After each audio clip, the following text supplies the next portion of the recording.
Jerry Bundler by W. W. Jacobs. It wanted a few nights to Christmas, a festival for which the small market town of Torchester was making extensive preparations. The narrow streets, which had been thronged with people, were now almost deserted. The Cheap Jack from London, with the remnant of breath left him after his evening's exertions, was making feeble attempts to blow out his naphtha lamp, and the last shops open were rapidly closing for the night. In the comfortable coffee room of the Old Boar's Head, half a dozen guests, principally commercial travelers, sat talking by the light of the fire. The talk had drifted from trade to politics, from politics to religion, and so by easy stages to the supernatural. 3 ghost stories, never known to fail before, had fallen flat.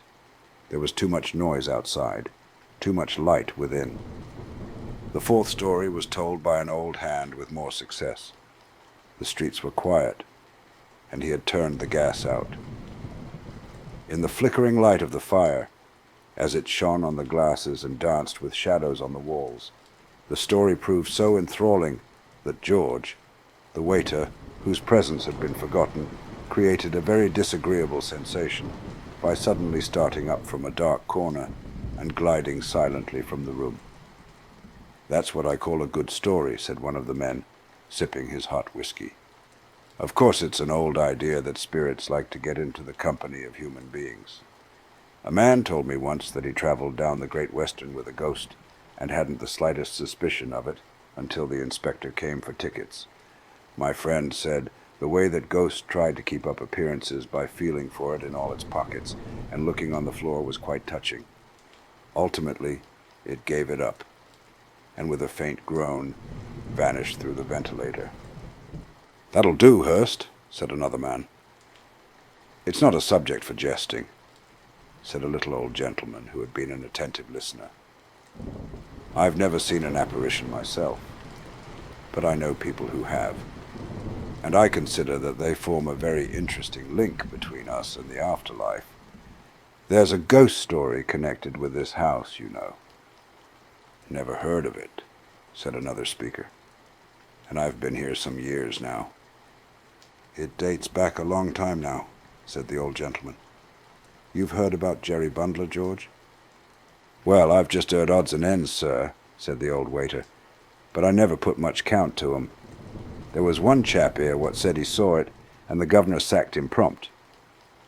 "My father was a native of this town," said the old gentleman, and knew the story well. "He was a truthful man and a steady churchgoer, but I've heard him declare that once in his life he saw the appearance of Jerry Bundler in this house." "And who was this Bundler?" inquired a voice. "A London thief, pickpocket, highwayman, anything he could turn his dishonest hand to," replied the old gentleman. "And he was run to earth in this house one Christmas week some 80 years ago. He took his last supper in this very room, and after he had gone up to bed, a couple of Bow Street runners, who had followed him from London but lost the scent a bit, went upstairs with the landlord and tried the door. It was stout oak and fast, so one went into the yard, and by means of a short ladder got onto the window-sill, while the other stayed outside the door. Those below in the yard saw the man crouching on the sill, and then there was a sudden smash of glass, and with a cry he fell in a heap on the stones at their feet. Then, in the moonlight, they saw the white face of the pickpocket peeping over the sill, and while some stayed in the yard, others ran into the house and helped the other man to break the door in.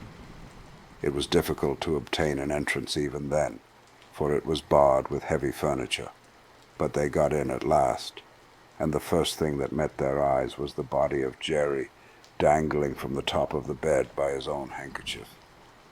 "Which bedroom was it?" asked 2 or 3 voices together. The narrator shook his head. "That I can't tell you, but the story goes that Jerry still haunts this house, and my father used to declare positively that the last time he slept here, the ghost of Jerry Bundler lowered itself from the top of his bed and tried to strangle him." "That'll do," said an uneasy voice. "I wish you'd thought to ask your father which bedroom it was." "What for?" inquired the old gentleman. Well, I should take care not to sleep in it, that's all, said the voice shortly. There's nothing to fear, said the other. I don't believe for a moment that ghosts could really hurt one. In fact, my father used to confess that it was only the unpleasantness of the thing that upset him, and that for all practical purposes Jerry's fingers might have been made of cotton wool for all the harm they could do.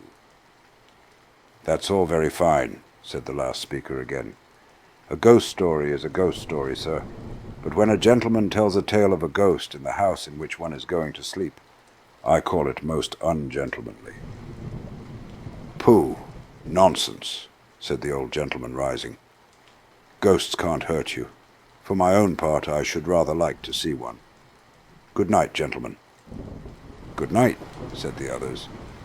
And I only hope Jerry'll pay you a visit, added the nervous man as the door closed. Bring some more whiskey, George, said a stout commercial. I want keeping up when the talk turns this way. Shall I light the gas, Mr. Malcolm? Said George. No, the fire's very comfortable, said the traveller. Now, gentlemen, any of you know any more? I think we've had enough, said another man. We shall be thinking we see spirits next, and we're not all like the old gentleman who's just gone. Old humbug, said Hurst. I should like to put him to the test. Suppose I dress up as Jerry Bundler and go and give him a chance of displaying his courage. Bravo, said Malcolm huskily, drowning one or two faint no's. Just for the joke, gentlemen. No, drop it, Hurst, said another man. Only for the joke, said Hurst, somewhat eagerly. I've got some things upstairs in which I'm going to play in the rivals. Knee breeches, buckles, and all that sort of thing. It's a rare chance. If you'll wait a bit, I'll give you a full-dress rehearsal entitled Jerry Bundler, or The Nocturnal Strangler. You won't frighten us, said the commercial, with a husky laugh. I don't know that, said Hurst sharply. It's a question of acting, that's all. I'm pretty good, ain't I, Summers? Oh, you're all right, for an amateur, said his friend with a laugh. I'll bet you a level sub you don't frighten me, said the stout traveller. Done, said Hurst. I'll take the bet to frighten you first and the old gentleman afterwards. These gentlemen shall be the judges. You won't frighten us, sir, said another man, because we're prepared for you. But you'd better leave the old man alone. It's dangerous play. Well, I'll try you first, said Hurst, springing up. No gas, mind. He ran lightly upstairs to his room, leaving the others, most of whom had been drinking somewhat freely, to wrangle about his proceedings. It ended in two of them going to bed. He's crazy on acting, said Summers, lighting his pipe. Thinks he's the equal of anybody, almost. It doesn't matter with us. But I won't let him go to the old man. And he won't mind so long as he gets an opportunity of acting to us. Well, I hope he'll hurry up, said Malcolm, yawning. It's after 12 now. Nearly half an hour passed. Malcolm drew his watch from his pocket and was busy winding it, when George, the waiter, who had been sent on an errand to the bar, burst suddenly into the room and rushed towards them. He's coming, gentlemen, he said breathlessly. Why, you're frightened, George, said the stout commercial with a chuckle. It was the suddenness of it, said George sheepishly. And besides, I didn't look for seeing him in the bar. There's only a glimmer of light there, and he was sitting on the floor behind the bar. I nearly trod on him. Oh, you'll never make a man, George, said Malcolm. Well, it took me unawares, said the waiter. Not that I'd have gone to the bar by myself if I'd known he was there, and I don't believe you would either, sir. Nonsense, said Malcolm. I'll go and fetch him in. You don't know what it's like, sir, said George, catching him by the sleeve. It ain't fit to look at by yourself, it ain't indeed. It's got the... What's that? They all started at the sound of a smothered cry from the staircase and the sound of somebody running hurriedly along the passage. Before anybody could speak, the door flew open, and a figure bursting into the room flung itself gasping and shivering upon them. What is it? What's the matter? Demanded Malcolm. Why, it's Mr. Hurst. He shook him roughly, and then held some spirit to his lips. Hurst drank it greedily, and with a sharp intake of his breath gripped him by the arm. "Light the gas, George," said Malcolm. The waiter obeyed hastily. Hurst, a ludicrous but pitiable figure in knee breeches and coat, a large wig all awry and his face a mess of grease paint, clung to him, trembling.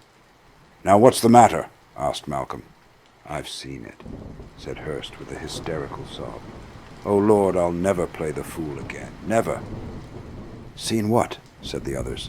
The ghost, anything," said Hurst wildly. "Rot," said Malcolm uneasily. "I was coming down the stairs," said Hurst. "Just capering down as I thought. It ought to do. I felt a tap." He broke off suddenly and peered nervously through the open door into the passage. "I thought I saw it again," he whispered. "Look, at the foot of the stairs. Can you see anything?" "No, there's nothing there," said Malcolm, whose own voice shook a little. "Go on. You felt a tap on your shoulder." "I turned round and saw it, a little wicked head and a white dead face." "Pah!" "That's what I saw in the bar," said George. "Horrid it was. Devilish." Hurst shuddered, and still retaining his nervous grip of Malcolm's sleeve, dropped into a chair. "Well, it's a most unaccountable thing," said the dumbfounded Malcolm, turning round to the others. "It's the last time I come to this house." "I leave tomorrow," said George. "I wouldn't go down to that bar again by myself.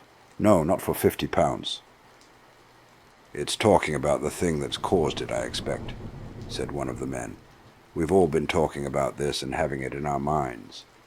Practically we've been forming a spiritualistic circle without knowing it." "Hang the old gentleman," said Malcolm heartily. "Upon my soul, I'm half afraid to go to bed. It's odd they should both think they saw something." "I saw it as plain as I see you, sir," said George solemnly. "Perhaps if you keep your eyes turned up the passage you'll see it for yourself." They followed the direction of his finger, but saw nothing, although one of them fancied that a head peeped round the corner of the wall. "Who'll come down to the bar?" said Malcolm, looking round. "You can go if you like," said one of the others with a faint laugh. "We'll wait here for you." The stout traveller walked towards the door and took a few steps up the passage. Then he stopped. All was quite silent, and he walked slowly to the end and looked down fearfully towards the glass partition which shut off the bar. 3 times he made as though to go to it. Then he turned back, and glancing over his shoulder, came hurriedly back to the room. "Did you see it, sir?" whispered George.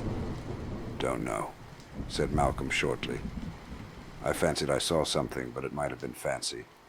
I'm in the mood to see anything just now. How are you feeling now, sir?" "Oh, I feel a bit better now," said Hurst, somewhat brusquely, as all eyes were turned upon him. "I dare say you think I'm easily scared, but you didn't see it." "Not at all," said Malcolm, smiling faintly despite himself. "I'm going to bed," said Hurst, noticing the smile and resenting it. "Will you share my room with me, Summers?" "I will with pleasure," said his friend, "provided you don't mind sleeping with the gas on full all night." He rose from his seat, and bidding the company a friendly good night, left the room with his crestfallen friend.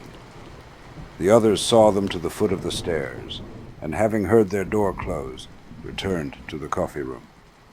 "Well, I suppose the bet's off," said the stout commercial, poking the fire and then standing with his legs apart on the hearthrug. "Though, as far as I can see, I won it. I never saw a man so scared in all my life. Sort of poetic justice about it, isn't there?" "Never mind about poetry or justice," said one of his listeners. "Who's going to sleep with me?" "I will," said Malcolm affably. "And I suppose we share a room together, Mr. Leake," said the third man, turning to the fourth. "No, thank you," said the other briskly. "I don't believe in ghosts. If anything comes into my room, I shall shoot it." "That won't hurt a spirit, Leake," said Malcolm decisively. "Well, the noise'll be like company to me," said Leek, "and it'll wake the house too. But if you're nervous, sir," he added with a grin to the man who had suggested sharing his room, "George'll be only too pleased to sleep on the doormat inside your room, I know."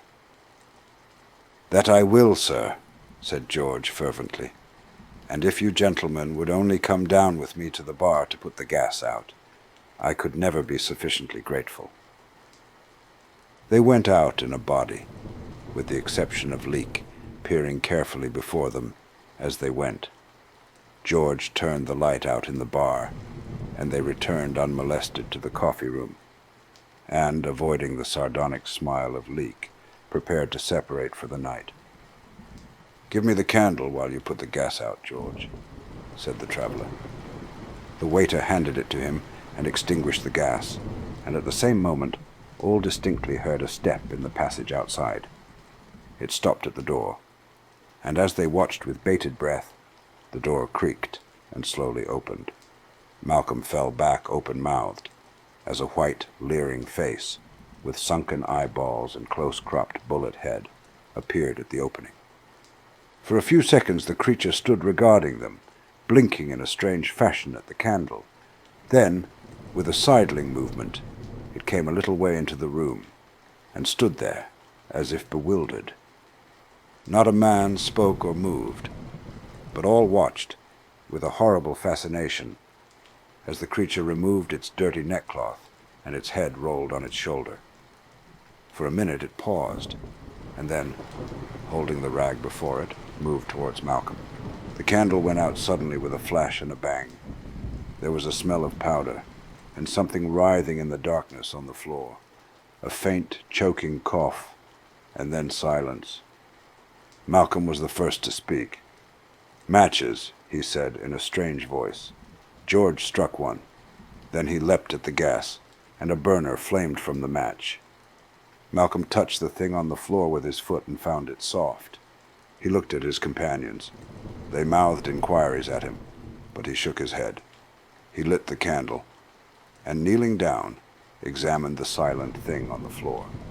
Then he rose swiftly, and dipping his handkerchief in the water jug, bent down again, and grimly wiped the white face.